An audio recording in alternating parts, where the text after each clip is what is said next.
It's proven that we physiologically feel the desire for a shift come fall. And we do, don't we? It's sort of women's real new year, I think. If you want to make a change in your life, my next guest says, now is the time to make it a bold one.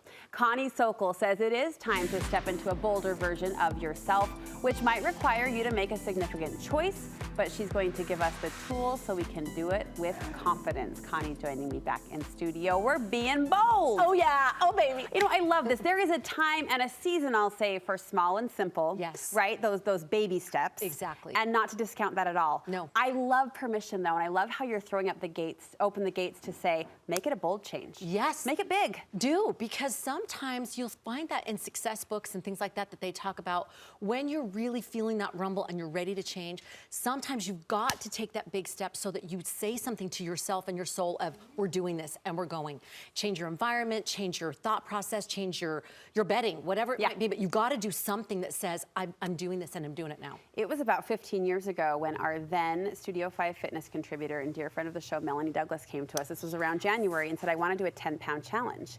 And we kind of all flinched, like 10 pounds in 6 weeks, that's aggressive. When everyone else was saying, take it easy. Drink more water, go on a walk. And Melanie's like, no, I want women to feel the power that comes from losing, you know, a sizable amount of weight in a measured time and then ride that momentum forward. And I thought of that this morning when I heard you were talking about this. There is something to be said about that rip the Band-Aid off transition. Yes, absolutely. In fact, I remember going down to Movara. They invited me down for a week and it was like, you're working out from 9 in the morning until 5 and you're on the floor like somebody dragged me off. But after that, going to 45 minutes of Zumba was nothing. It was nothing. It resets your expectation and your capacity of what you're capable of doing. So how do you define bold, Connie? What is bold and what is it not? Well, bold is not this feeling of, I'm just gonna make a change just to make a change, right? Okay. And a good kind of bold, I liken it to the Into the Woods, where that excited and scared, and you have both of those competing feelings of, I really feel this is the right thing to do, but it's gonna be so hard, I don't know if I can do it. And when you start second guessing that way, but you really want it, that's a good kind of bold when you go, I'm excited and scared, but I'm a little more excited than I am scared. Okay, I can do this, right? So you've described kind of a personal tension. Yes, Which yes. we usually run away from. Like we start Exactly. to feel that tension and it becomes an excuse or a reason not to. You're saying lean forward just a little bit. Absolutely. Don't just reach for the brownies, but actually go, wait, okay, I can be my bold self. And that's what we want to share today. It's just, what are some ways to do that? And we've referenced exercise and movement and nutrition, but this could be anything, right? Anything. This could be a new career. This could be a hobby that you want to take to the next level or even start a new hobby. This could be a new way of connecting with people that you've never done before. This could be so many different levels of who you are and rediscovering that. Let's talk about how women can make that bold shift. First, you say that lean. We've got to lean into discomfort. Yes, and this is such an important point. You just alluded to it, that we do want to go forage in the fridge because we start feeling this discontent. But I so invite women to say, what does that mean? If you're feeling this discontent, what is it saying to you? A lot of times it's saying there's potential that's not fulfilled. There's something that's inside that's trying to get out or be acknowledged. So beautifully, we can sit with that, especially for women in the second phase of life. They can sit with that and say, what is this saying to me? What is it trying to get out? What am I trying to develop in this next step?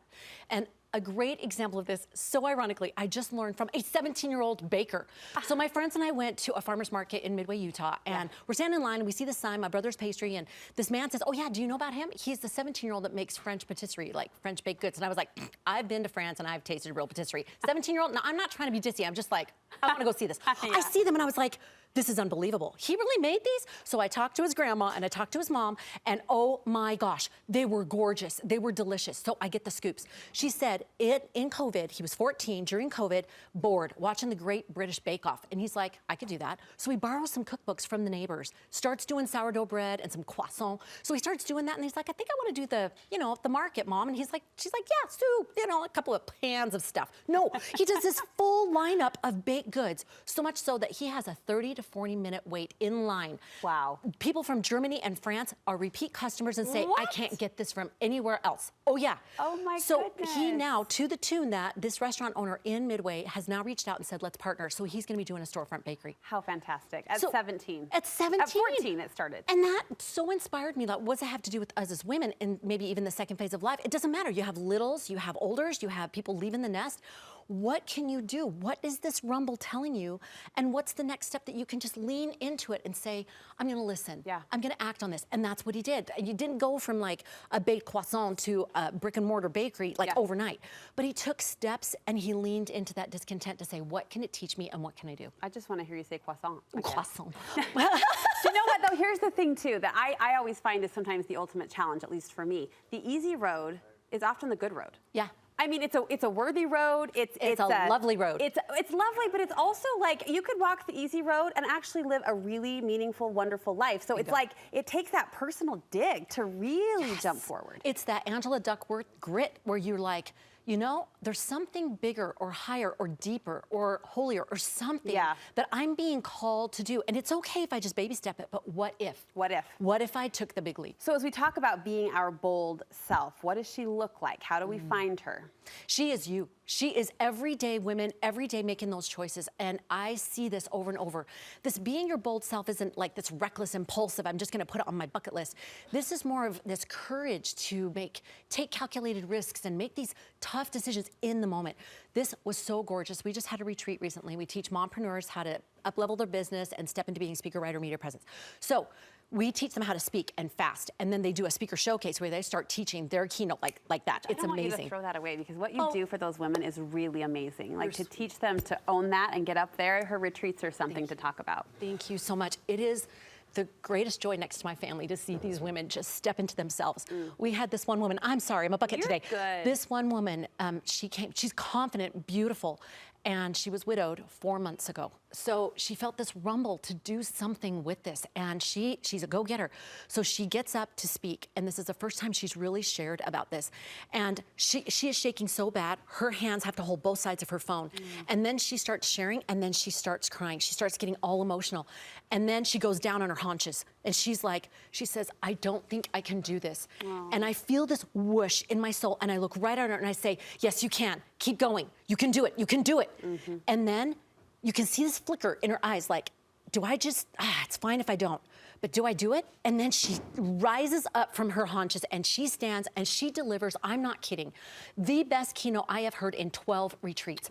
Like jaw-dropping. And she wouldn't have known that if she wouldn't have moved through that hump to be her bold self. Because you said it, it's fine if I don't. It's fine if I don't. And it is. You're okay. It's fine if you don't, but she did. But she did, and guess what? That broke through so many things, and she's building on that right now, and she is an influence for good. It's just magical to see what happens when we step into being our bold self. I love that. Your next piece of advice, your final piece of advice, is an important one as well, and that is to find your tribe. There is something about good women encircling good women for good. It's powerful. That is gorgeous. I want to put that on a pillow right there. Yeah, Brooke Walker.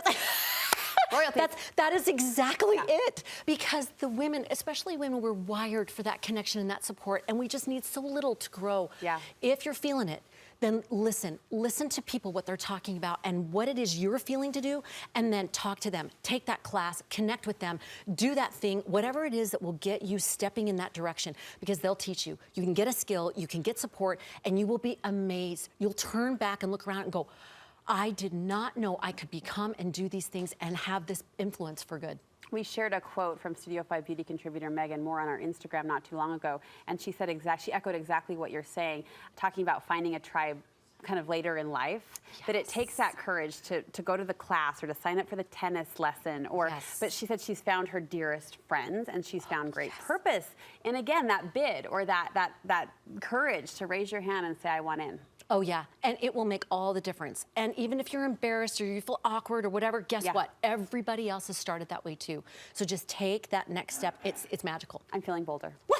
I'm sitting up tall, my shoulders are back. We talked about those beautiful retreats. You have one coming up. Yes, and it's if you want to up-level your business or you want to step into these skills and really ratchet that up, we are going to teach you how to do it. So check it out. Do a free call with us, ConnieSokol.com. We'll talk about it and see if it's a fit for you and just see where you're at and where you want to go. Thanks for the encouragement, sister. We love you for it.